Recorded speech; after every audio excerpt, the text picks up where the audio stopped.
Hello my friends. मेरा नाम मोहम्मद नवीद है और मैं आपको आज इस लेक्चर में एमएस एक्सेल के अंदर सेल्स और एडिटिंग के बारे में कुछ बताऊंगा। सबसे पहले हम पढ़ेंगे कि सेल्स से क्या मुराद है। फॉर एग्ज़ाम्पल अगर मैं यहाँ पे काम कर रहा होता तो फॉर एग्ज़ाम्पल अगर मैं यहाँ पे सी नंबर लिख रहा हूँ, यहाँ पे अगर मैं नेम लिख रहा हूँ और यहाँ पे लिखता हूँ, मैं यहाँ पे रैंक लिख रहा हूँ। समझ आए आपको?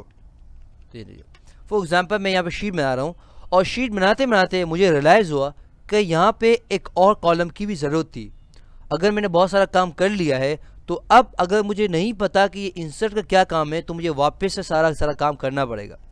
अगर मैं इंटेलिजेंट इनफ हो तो मैं क्या करूँगा, मैं सबसे पहले क्या करूँगा, सेलेक्ट कर लूँगा उसको।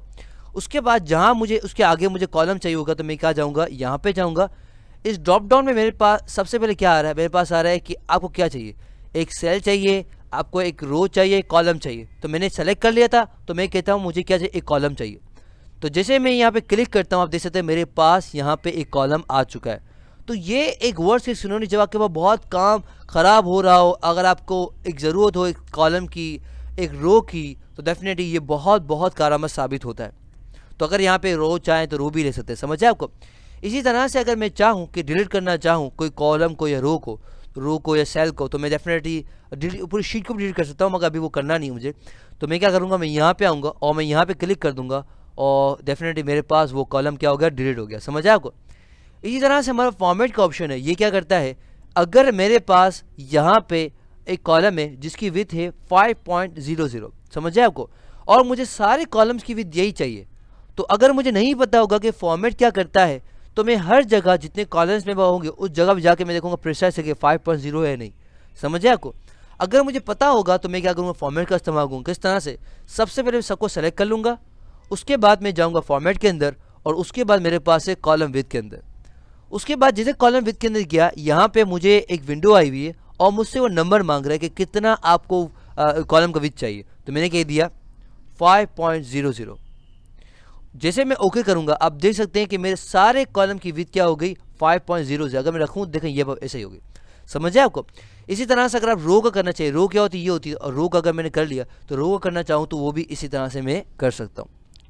उसके बाद हमारे पास से ऑटो सम यहाँ पे मौजूद है। अगर मैं यहाँ पे कोई चीज़ लिखूँ 1 1 और 1, और अगर मुझे फार्मूलाज की अच्छी पहचान नहीं है और अगर फॉर एग्जांपल मुझे कोई पता ही नहीं है क्या है, मगर मुझे थोड़ा बहुत आता है किस तरह समा करते हैं, तो मैं क्या करूँगा, यहाँ पे जाऊँगा और मेरे पास यहाँ कुछ फार्मूलाज दिए गए। तो मैं यहाँ पे अगर मैं सम करना चाहूँगा तो सम पे क्लिक करूँगा तो देखिए मेरे पास इंटर कर दिया, सम का फार्मूला लग गया। जैसे मैंने किया आप देखिए मेरे पास 1 + 1 + 1 = 3। समझ आए आपको? तो इस तरह से मैं यहाँ पे कर सकता हूँ। इसी तरह से अगर मैं चाहूँ तो एवरेज निकाल सकता हूँ। इसी तरह से मैक्सिमम मिनिमम लगाना चाहूँ तो मैक्सिमम क्या 1 होगा, मिनिमम 1 होगा, क्योंकि यहाँ पे मैक्सिमम आपको ज़्यादा से ज़्यादा होता है। समझ आए आपको? इसी तरह से अगर मैं चाहूँ तो डेफिनेटली फिल भी कर सकता हूँ। अच्छा, इसके साथ हमारे पास ज़बरदस्त चीज़ ये है कि अगर मैं इसको क्लियर करना चाहूँ, क्लियर किया तो साफ करना, मैं कहता हूँ कि हमारे पास 3-4 तरीके क्लियर है हमारे पास। पहला हमारे पास है क्लियर ऑल, यानी कि सब का सब रिमूव हो जाएगा।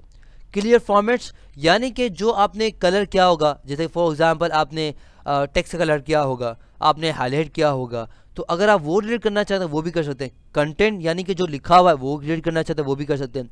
कमेंट डिलीट करना चाहें वो कर सकते हैं। हाइपरलिंक डिलीट करना चाहे तो वो भी यहाँ पे कर सकते हैं। अगर आपको कमेंट्स के बारे में और हाइपरलिंक्स के बारे में नहीं पता तो कोई मसला नहीं, आगे जाके हम वही पढ़ने वाले हैं।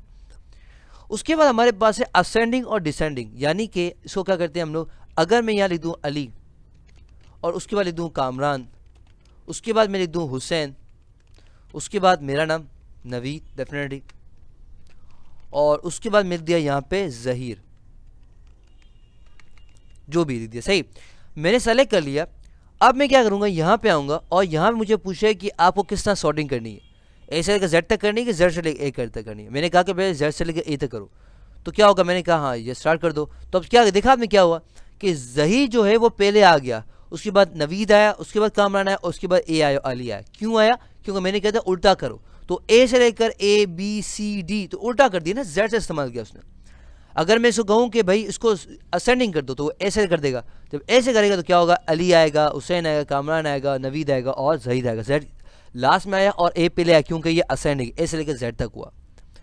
उसके बाद हमारे पास है फाइंड और रिप्लेस, यानी कि फाइंड रिप्लेस गो टू, यानी कि अगर मुझे कोई चीज़ को ढूंढना है। अगर मिसाल हम लें कि अगर आप कोई मेले में गए और मेले में आपका बाइक गुम हो गया, तो आप क्या करेंगे? आप आवाज़ लाएंगे तो आवाज़ से पता चलेगा नहीं, तो आप कहाँ जाएंगे? जहाँ माइक लोगो रखा होगा, तो स्पीकर वाले पास जाएंगे, बोलेंगे भाई मेरा बाइक गुम गया है, ये है। तो इसी तरह से हमारे पास क्या होता है कि जब भी हमारे MS एक्सेल के अंदर कोई चीज़ घूम जाती है या किसी चीज़ को पता करना होता है कि वो कहाँ पे है, तो हम क्या इस्तेमाल करते हैं? फाइंड का इस्तेमाल करते हैं। कैसे? जैसे मैं यहाँ दूँ नवीद, तो यहाँ मैं लिखता हूँ, यहाँ पे नवीद, यहाँ पे चले जाता हूँ और डेफिनेटली यहाँ तो नवीद देता हूँ और देखता हूँ यहाँ पे नवीद। तो डेफिनेटली मुझे इसने हाईलाइट कर दिया, देखा हाईलाइट कर दिया। अगर इसी तरह से मैं चाहूँ तो यहाँ पे रिप्लेस भी कर सकता हूँ। मैं कहता हूँ जहाँ नवीद लिखा वहाँ क्या आ जाए, जहाँ नवीद लिखा वहाँ पे naveedplace.com आ जाएगी। समझ आया? naveedplace.com एक ही है। तो मैंने कहा तो कह दिया हमारे पास क्या था, एक रिप्लेस था यानी कि एज का चेंज होगा, और रिप्लेस कॉल यानी कि जहाँ जहाँ नवीद लिखा था वहाँ क्या आ जाएगा, naveedplace.com आ जाएगा। समझ आ गया आपको? उसके बाद हमारे पास डेफिनेटली यही गो टू है हमारे पास, कहीं को दूसरे पेज पे जाना हो, ये करना हो तो यहाँ पे कर सकते हैं। तो ये था लेक्चर किस पे, सेल्स और एडिटिंग पे। आई होप आपको समझ आ गया होगा। For more videos, lecture and exercises come to my website www.naveedplace.com। अल्लाह हाफ़िज़, इंशाल्लाह आपसे अगले लेक्चर मुलाकात होती है। टिल देन अल्लाह हाफ़िज़।